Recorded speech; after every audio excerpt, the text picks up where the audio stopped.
Well, it's recording now, and saya share screen ya. Just a moment, and here we go.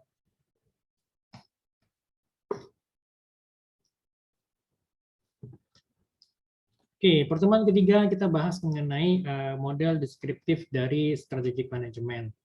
Oke, nah kalau kita lihat di sini, apa itu proses manajemen strategik? Tunggu sebentar, ada yang masuk.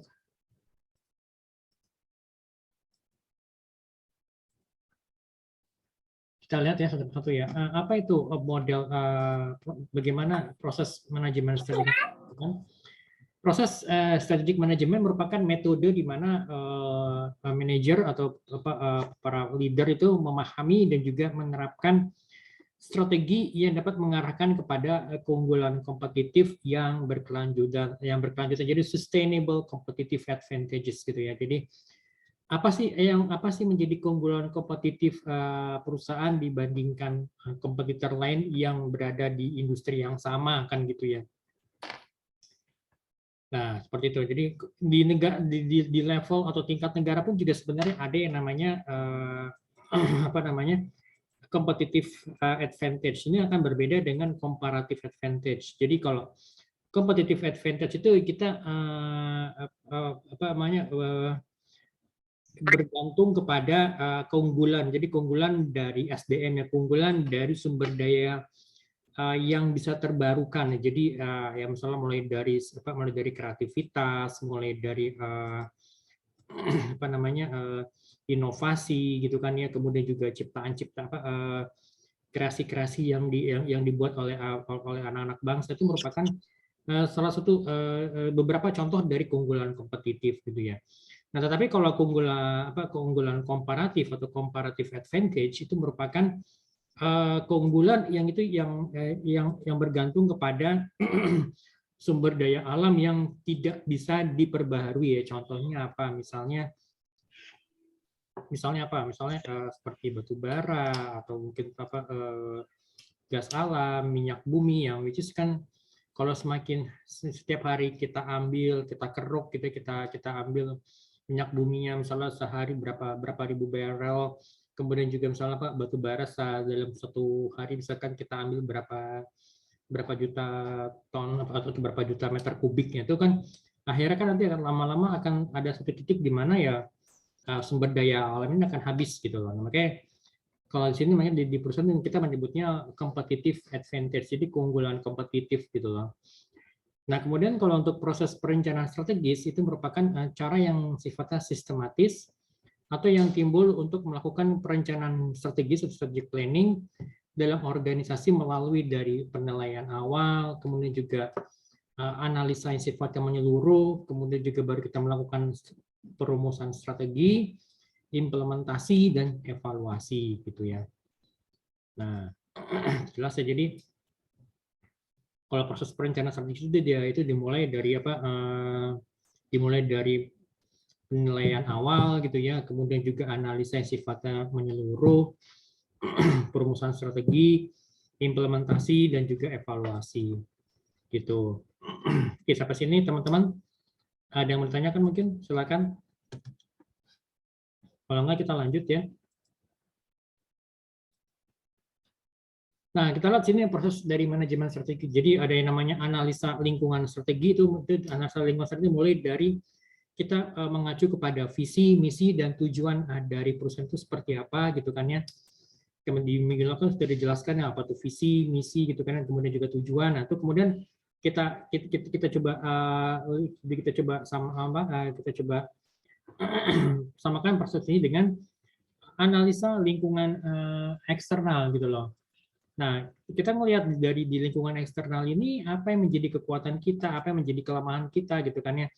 Dan juga kita melihat kepada lingkungan eksternal. Nah, kalau lingkungan eksternal itu berarti di luar sana tuh ada apa gitu. Maksudnya apa yang menjadi opportunities kita ya, kalau misalkan kita lihat kalau kita mengacu kepada strength kita, kekuatan perusahaan kita, apakah ada opportunities yang bisa kita ambil di luar sana kan gitu ya. Kemudian juga ada nggak kalau misalkan kita lihat weakness kita, kelemahan kita, tapi kita di luar sana kita melihat adanya opportunities, kemudian apa yang harus kita lakukan, kan gitu ya. Kemudian juga dilihat dari strength kita, kemudian adanya threats, gitu kan, threats apa ancaman misalnya yang sifatnya makro, misalnya apa dengan apa, misalkan perekonomian tahun 2023 itu katanya diprediksi katanya akan apa ya akan krisis gitu. Nah, itu kan merupakan threat bagi perusahaan yang which is itu merupakan sifatnya kan global gitu ya, dan kemudian apa yang mesti dilakukan oleh perusahaan gitu. Nah, kemudian di situ kita juga melihat sini ada yang formulasi strategi, jadi mulai dari apa kita melakukan mulai dari corporate strategi, kemudian kita lihat bisnis strateginya seperti apa, aliansi strateginya bagaimana gitu kan ya. Kemudian juga implementasi dari strategi itu melihat dari struktur dan desain organisasinya, kemudian corporate governance, strategic leadership-nya seperti apa, dan juga pengendalian strategis. Nah, kita lihat satu persatu ya. Proses manajemen strategik, jadi ada yang namanya analisa lingkungan, jadi kita melihat deteksi dan juga evaluasi dari konteks organisasi, lingkungan eksternal, dan juga internal organisasi.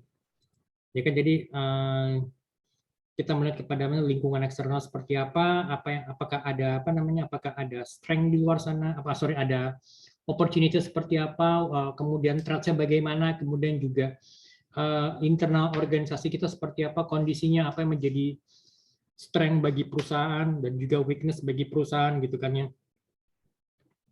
Nah, kemudian juga formulasi strategi. Jadi ini sini mencakup desain dan juga pilihan strategi yang sesuai gitu kan ya. Ya disesuaikan dengan apa kondisi kekuatan perusahaan kita dan juga opportunities-nya maupun juga threats-nya seperti apa, kan kita perlu sesuaikan.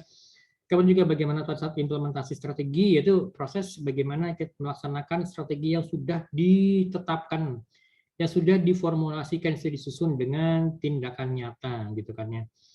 Nah, tentunya setelah adanya analisa lingkungan, formulasi strategi, kemudian strateginya kita implementasikan di lapangan, pasti ada yang namanya evaluasi. Evaluasi berarti bagaimana kita melakukan mengevaluasi strategi yang diimplementasikan dan juga sejauh mana strategi yang sudah kita implementasikan, yang sudah kita formulasikan ini bisa mempengaruhi performance perusahaan, kan seperti itu. Itu ya teman-teman ya. Oke, nah, mungkin dari sampai sini ada yang menanyakan, teman-teman silakan monggo. Silakan kalau ada yang menanyakan. Sebentar saya bikin.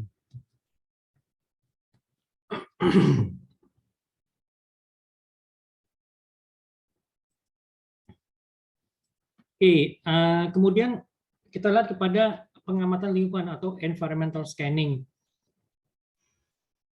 Ini pengamatan lingkungan ini didasarkan pada faktor-faktor strategi yang sering juga disebut dengan SWOT ya, SWOT analisis. Ini SWOT itu merupakan singkatan dari strengths, jadi kekuatan perusahaan seperti apa, kemudian juga weakness-nya, itu kelemahan perusahaan itu bagaimana, kemudian juga opportunities itu seperti apa, opportunities itu peluang di pasar, peluang di luar sana, dan juga threats atau ancamannya gitu ya.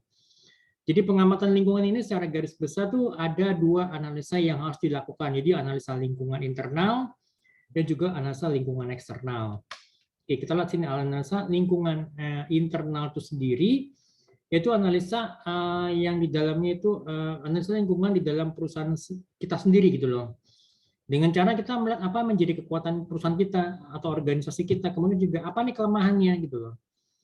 Dan di sini analisa lingkungan ini ya terdiri dari variabel-variabel yang berada dalam perusahaan itu sendiri, jadi berupa kekuatan, apa ini strength-nya gitu kan ya, strength-nya seperti apa, kemudian juga kelemahan yang dimiliki oleh perusahaan itu bagaimana.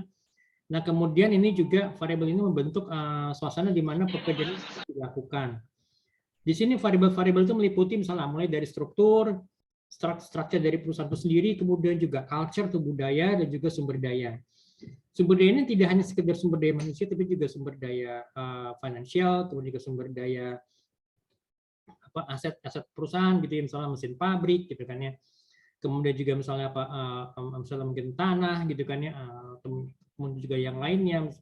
benda-benda yang sifatnya mungkin bergerak, misalnya kendaraan, itu merupakan aset gitu. Misalkan kalau perusahaan yang bergerak, perusahaan yang berada di industri logistik, ya pasti ya sumber daya asetnya itu adalah misalnya truk gitu kan, atau kendaraan roda 2 kan misalnya gitu kan.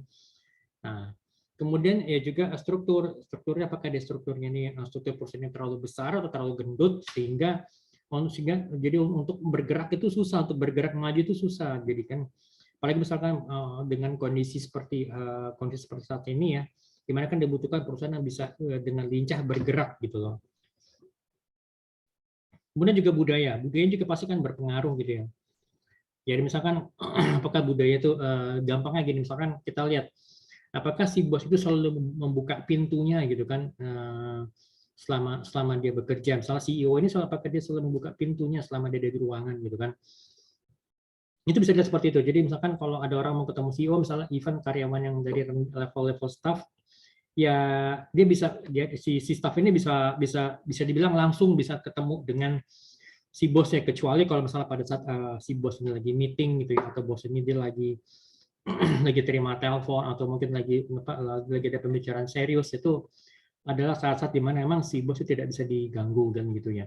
Tapi misalnya pada saat misalnya pas santai atau mungkin pada saat pada saat misalnya di jam makan siang, ya itu bisa kelihatan kira-kira nih si bos ini apakah dia bergabung dengan timnya, misalnya anak buahnya untuk makan siang bareng, untuk sekedar say hi, chit chat gitu ya, ngobrol-ngobrol ringan. Itu bisa ketahuan itu bahwa ini budaya memang yang jadi bisa bilang kekeluargaan gitu kan. Jadi even pada saat meeting itu ya, si bos itu juga dia selalu memberikan kesempatan yang lebih banyak kepada timnya atau pada karyawannya untuk berbicara gitu loh. Oke. Nah, ini kan kalau satu-satu seperti ini budaya gitu kan ya. Kemudian juga sumber daya gitu ya. Oke, kemudian analisa lingkungan eksternal. Sini analisa lingkungan yang sifatnya di luar perusahaan dengan cara mengamati kesempatan dan juga ancaman yang ada di luar perusahaan. Analisis lingkungan eksternal ini terdiri dari variabel-variabel yang berada di luar lingkungan perusahaan. Jadi sifatnya di luar lingkungan perusahaan yang berupa peluang ataupun ancaman bagi perusahaan. Jadi sifatnya adalah di luar kendalinya perusahaan, di luar kontrolnya perusahaan. Yang bisa dilakukan oleh perusahaan adalah kita mengambil action terkait misalnya terkait misalnya dengan daya beli masyarakat yang melemah, itu merupakan threats kan, merupakan ancaman gitu kan. Kok daya beli masyarakat yang melemah ya sejak kenaikan BBM gitu kan, apalagi dari sejak pandemi COVID itu kan perekonomian itu kan masih belum recover 100%, tiba-tiba ya dihajar dengan kenaikan BBM, itu pasti akan memberikan dampak yang cukup signifikan bagi masyarakat kan gitu ya.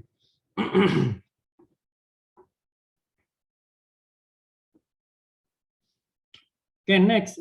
Jadi itu ya. Kemudian variabel-variabel ini ya membentuk keadaan dalam organisasi di mana organisasi tersebut berdiri. Jadi lingkungan ini terbagi dua, lingkungan kerja sama lingkungan sosial. Oke, kita lihat lingkungan kerja itu seperti apa sih? Jadi misalnya, contohnya misalnya lingkungan pekerja berarti ini misalnya pemegang saham gitu, shareholders, pemerintah, kemudian supplier, kemudian juga komunitas lokal, kemudian juga ya ada kompetitor, kemudian juga ada customer gitu kan ya, kemudian juga ya ada kreditor. Jadi kreditor itu pihak yang memberikan modal kerja kepada organisasi atau perusahaan. Jadi mungkin sebagai misalnya bank atau lembaga keuangan non bank gitu ya. Kemudian juga ya buruh ya, atau mungkin juga kelompok-kelompok yang memiliki kepentingan khusus dan juga ya asosiasi perdagangan. Nah, ini lingkungan kerja atau lingkungan tugas perusahaan tersebut dikenal juga dengan namanya industri. Ya kan ya. Ya bisa juga yang sini adalah merupakan pihak-pihak yang berkepentingan atau sering disebut juga dengan stakeholder gitu ya. Nah, kemudian yang kedua ini adalah lingkungan sosial. Lingkungan ini terdiri dari kekuatan umum, di mana kekuatan ini tidak berpengaruh langsung dengan aktivitas jangka pendek perusahaan, tetapi seringkali berpengaruh kepada keputusan-keputusan jangka panjang perusahaan. Misalnya apa? Ya tadi kekuatan ekonomi, socio-cultural, teknologi, dan juga politik dan hukum yang berlaku. Tapi juga jangan salah, misalkan kayak misal tahun 2024 di mana merupakan tahun politik bagi negara kita tercinta, ya pasti itu banyak dari para pelaku ekonomi itu yang mengambil sikap wait and see gitu loh. Ini kita lihat siapa yang akan duduk di puncak pemerintahan gitu kan, yang siapa yang menjadi presiden, siapa yang menjadi wapres gitu-gitu ya. Kemudian juga apalagi setelah sudah terpilih, yang misalkan pemilu itu kan tahun 2024 kan, ya saya katakan pemenangnya si A gitu ya. Nah tetap kan pastinya ya ya pastinya tuh pelaku ekonomi akan melihat nih siapa yang akan menduduki posisi-posisi menteri, misalnya menteri-menteri sifatnya strategis, misalnya menteri keuangan kan gitu ya, kemudian menteri koordinator Menko Equin gitu, menteri koordinator ekonomi dan keuangan industri kan terus gitu. Siapa yang menjadi Menko Equin, kemudian siapa lagi yang misalnya menjadi menteri-menteri yang lain yang misalnya seperti menteri luar negeri gitu kan, yang kemudian juga misalnya apalagi menteri-menteri yang lain, misalnya menteri pertahanan, ya itu kan itu semuanya kan pasti akan pastinya itu akan berpengaruh gitu loh terhadap ya kondisi pasar gitu kan. Pasar itu bereaksi negatif atau positif gitu kan, itu gampang dilihat dari misalnya apa, dari indeks harga saham itu gimana nih, naik. Kalau naik itu berarti kan memberikan sinyal positif gitu terhadap apa namanya pemilihan personil yang duduk di pemerintah nantinya kan gitu. Nah seperti itu gitu loh. Oke, ini kemudian oke.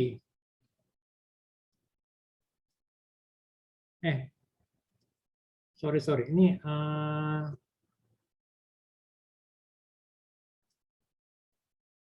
kita tadi ya, dosen lupa ngasih ini lagi. Oke, ini kan yang tadi ya lingkungan eksternal, itu ya lingkungan eksternal itu ada lingkungan kerja, lingkungan sosial tadi ya. Nanti kalian coba baca lagi aja.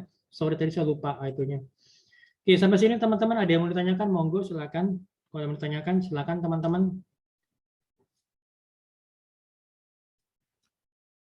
Tidak ada apa sepertinya, Pak. Jelas ya teman-teman ya, jadi bisa dibedakan ya antara faktor internal, faktor eksternal. Kalau internal yang gitu aja misalkan ya kondisi internal gitu di dalam organisasi, dalam perusahaan kita gitu loh. Nah kalau X itu berarti di luar, eksternal gitu loh.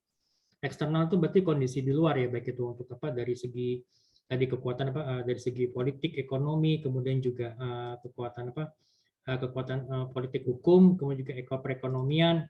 Nah, itu yang perlu diperhatikan gitu ya. Nah, seperti di sini ini kan tadi ya. Jadi ya kalau lingkungan ini kan eksternal ya, lingkungan kerja eksternal. Jadi di situ ada pemegang saham, shareholder gitu kan ya. Apalagi misalkan kalau pemegang saham ya di tangan bos lah hanya beberapa pihak tertentu gitu kan ya. Itu ya mereka jelas itu kontrolnya kuat gitu. Tapi kalau misalkan sudah sifat TBK ya itu kan tidak bisa sewenang-wenang gitu loh. Kemudian juga ya ada pemerintah, ya baik itu di kementerian, gitu kan, maupun juga di pemerintah pusat ataupun juga pemerintah daerah dari level bupati, wali kota, gubernur kan gitu ya. Kemudian juga ya supplier, pihak yang memasok bahan-bahan mentah bagi perusahaan ataupun juga bahan-bahan setengah jadi. Kemudian juga komunitas lokal yang ada di sekitar perusahaan gitu ya, atau mungkin komunitas yang menjadi misalnya binaan usaha mikro kecil menengah juga merupakan bagian dari lingkungan kerja kita gitu kan ya. Kemudian juga pasti ada persaingan ya, pasti ya pesaing ya. Even Pertamina pun juga sekarang SPB-nya pasti ada pesaing ya, baik itu seperti yang Vivo gitu kan, yang kalau kalian lihat itu sekarang antriannya udah mulai panjang, yang berarti orang udah mulai mendingan gue bayar lebih mahal tapi ya lebih irit gitu kan, banyak yang punya pemikiran seperti itu gitu loh.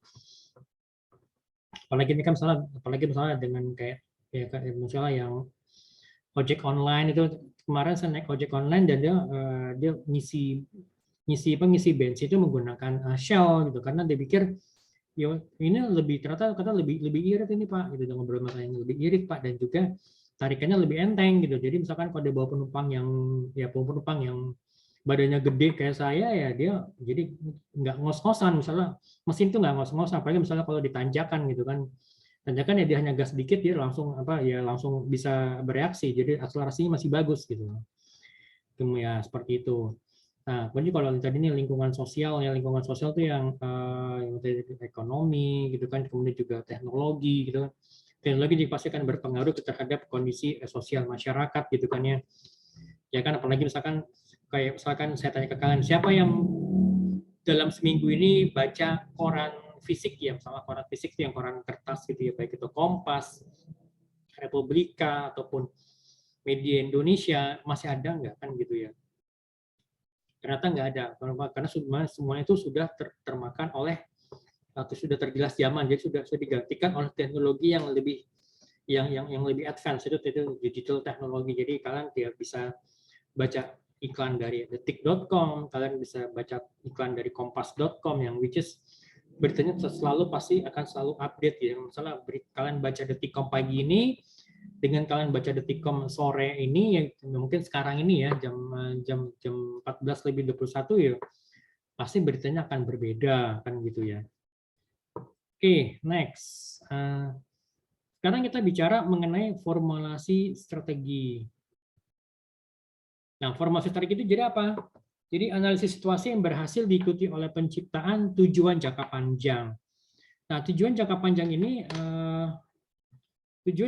menunjukkan bahwa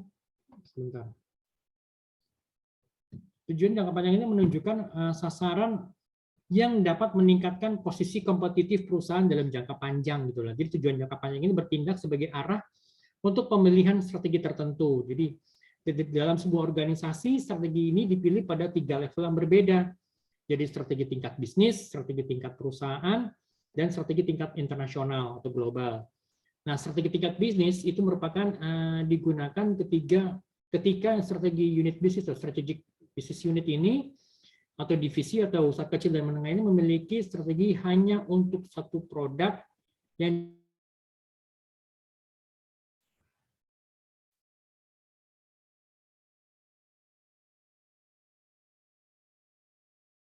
Oke, sorry ini agak keputus ya tadi karena jaringan ini bermasalah nih. Biasanya kalau siang jam segini selalu ini IndiHome ya. Oke, lanjut ya teman-teman ya. Oke, ini saya share screen lagi. Tadi kita sampai di sini. Oke, saya ulang ya. Jadi formulasi strategi itu jadi ada 3 ya. Ada 3 itu diantaranya adalah mulai dari strategi tingkat bisnis, strategi tingkat perusahaan, dan juga strategi tingkat global. Nah, apa bedanya antara ketiganya gitu loh? Oke, kita lihat. Strategi tingkat bisnis, jadi strategi ini digunakan ketika strategic business unit itu atau divisi atau usaha kecil dan juga menengah ini memilih strategi hanya untuk satu produk yang dijual dan hanya untuk satu pasar. Contoh strategi tingkat bisnis itu diilustrasikan dengan baik misalnya oleh salah contohnya kayak Tropicana Slim ya, itu yang gula rendah kalori ya. Jadi ini perusahaannya bisa memilih nih antara 3 strategi generiknya nih. Jadi seperti leadership, cost leadership, diferensiasi, ada juga fokus strategi. Nah, arahnya alternatif adalah strategi dari arahnya adalah pemilihan strategi yang sifatnya fokus gitu kan ya. Nah, kemudian yang kedua itu adalah strategi tingkat perusahaan. Di tingkat ini, para eksekutif di perusahaan induk itu memilih produk mana yang akan dijual, pasar mana yang akan dimasuki, dan apakah akan mendapatkan pesaing atau bergabung dengannya. Jadi maksudnya bergabung dengan pesaing, jadi kerjasama gitu loh. Jadi pemilihan itu antara integrasi intensif, kemudian juga diversifikasi, dan juga strategi defensif.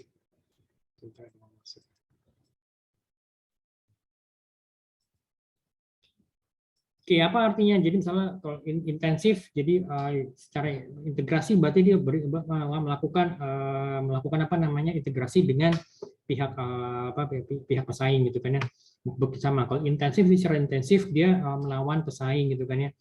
Diversifikasi berarti dia secara khusus itu dia memperluas pangsa pasar, yang memperluas jenis produknya kan, dan juga strategi defensif itu dia strategi yang sifatnya bertahan gitu loh. Jadi dia hanya bertahan. Jadi dia bertahan supaya pasar itu tidak dimakan oleh kompetitor kan gitu ya. Lalu yang ketiga, ini strategi global atau internasional. Jadi nah, pertanyaan utama yang harus dijawab itu adalah pasar baru mana yang perlu dikembangkan dan juga bagaimana cara kita masuk ke pasar tersebut gitu loh. Dan juga seberapa jauh diversifikasi produk atau diversifikasi pasarnya yang akan dilakukan. Nah, itu seperti itu. Oke, teman-teman, itu aja ya untuk pertemuan kali ini. Kalau misalnya ada yang ditanyakan, monggo silakan. Mungkin ada yang ditanyakan, silakan teman-teman. Mungkin dari pertemuan kita yang pertemuan ketiga atau mungkin dari dari tugas-tugasnya yang saya berikan kemarin ada yang bertanyakan, monggo. Saya sudah terima beberapa yang ada mengirimkan, yang sudah terima beberapa, tapi saya belum ngecek detail, yang nanti saya akan coba cek lagi deh. Ada yang ditanyakan mungkin teman-teman, silakan.